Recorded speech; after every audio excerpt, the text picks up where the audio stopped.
essentially What linear. do you do when you get stuck on a movie line with a guy like this behind you? Wait a minute, why can't I give my opinion? This is a free country. He can give you. Do you have to give it so loud? I mean, aren't you ashamed to pontificate like that? And the funny part of it is, Marshall McLuhan, you don't know anything about Marshall McLuhan's work.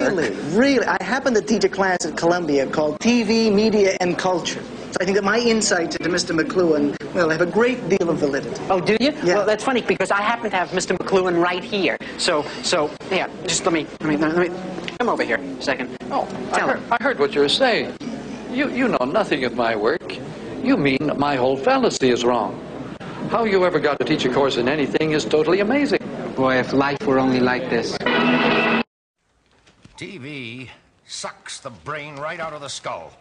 So, next seminar, we'll probe the content of television. Professor McLuhan, Well, of course, the content of television is movies, but the message of television is what it does to us, the users. Are you saying that the medium is more important than the message it carries? No. The medium is not more important than the message. Mr. McLuhan, this question is inevitable, I guess. You're probably sick of it. Why is the medium the message? Why is not the message the message? Where would you look for the message? In an electric light. The medium and the message are the same.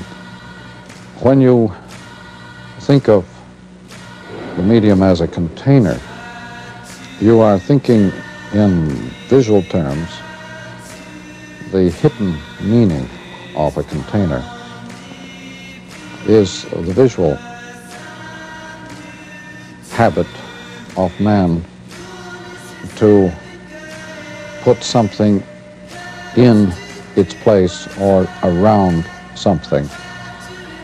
The visual man has very much an inclination to make things contain things.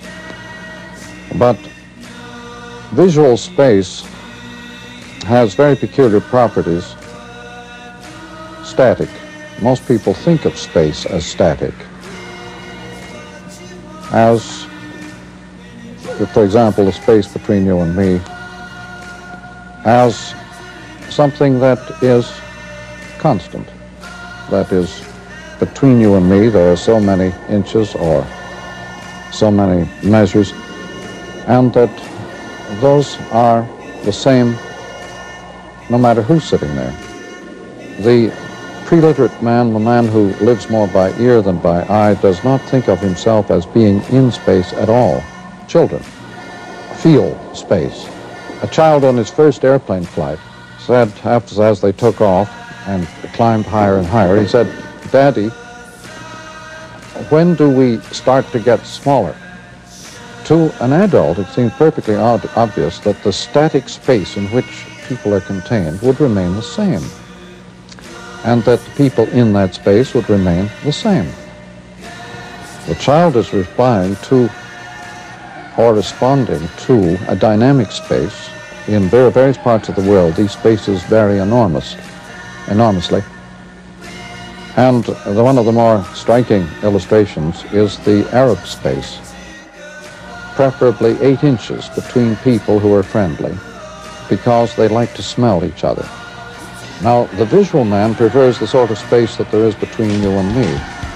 They like to look at each other. They don't think of a friendly relationship as primarily based upon the sense of smell.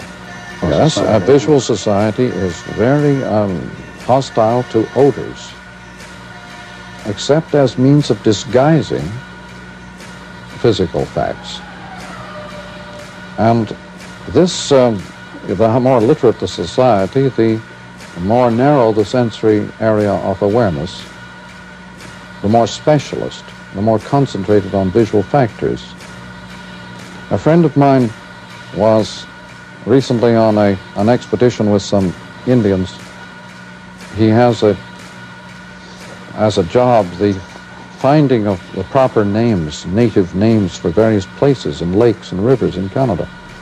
And when they were coming home one evening, they got off trail, and after a while he said to one of the Indians, "We're lost." And the Indian looked quite startled, and he said, "We're not lost. Wigwam is lost." The idea, you see, to an Indian, the idea that a human being getting lost is meaningless, because the man makes his own space. Now, the weak-worm could get lost because it is not that dynamic factor that the human being is. As you know, the normal human mode of perception is at all times upside down. Why do we turn them right side up? Nobody knows. Now, in the Eskimo world, for example, there is no upside down. But in the Eskimo world, there is no attempt made to turn pictures right side up. They stick them on their igloos and so on in any position at all. And they're always amazed when visitors come and start craning their necks around to see these pictures. They think it's very amusing because they don't see any they don't have any upside down. When they're drawing a picture, they're just as happy drawing underneath the table. When they come to the edge of a table, they go under and draw up without seeing as freely as when they see. They don't need eyes in order to draw.